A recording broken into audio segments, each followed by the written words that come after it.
I'll start with you on the first question.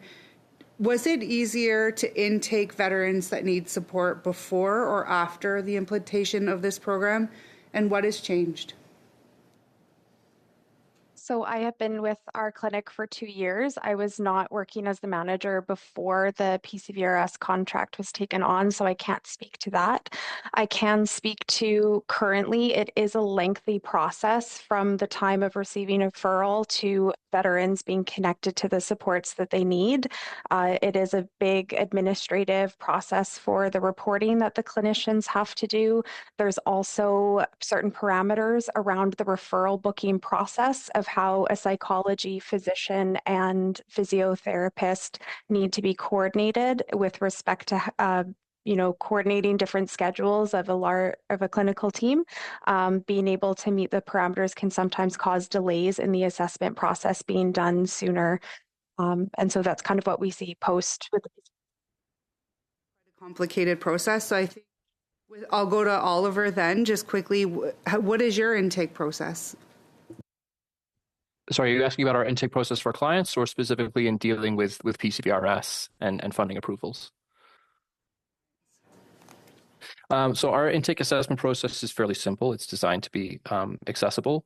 It would first take place a conversation with one of our program coordinators. That would be a local program coordinator in their region. We'd talk about the content of the program, if they feel that it's a good fit.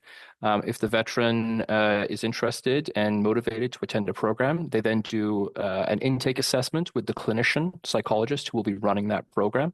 Typically takes about 45 to 60 minutes over the phone, and that's it. So then I'm going to ask you, Oliver, you have a lot of experience with working with veterans struggling with crisis and injuries. Do you believe adding this complicated bureaucratic process has been counterproductive to helping veterans who are suffering as it stands today without implementing change? I can only speak to the specific veterans that we serve and interact with, but I would say it has been counterproductive thus far. Yes, we're seeing an increase in confusion, an increase in the burden of assessments on veterans, and a decrease in the choice and autonomy that they have in their care plan. Okay, so a very quick question just to follow up then, because you believe it has been counterproductive. A piece of that I see is, do you think that forcing veterans to change service providers after they found a service provider that they can trust can actually cause more damage? 100%.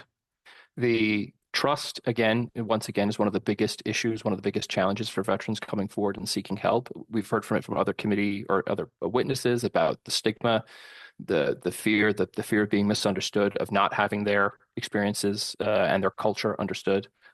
And so yes, changing is bad.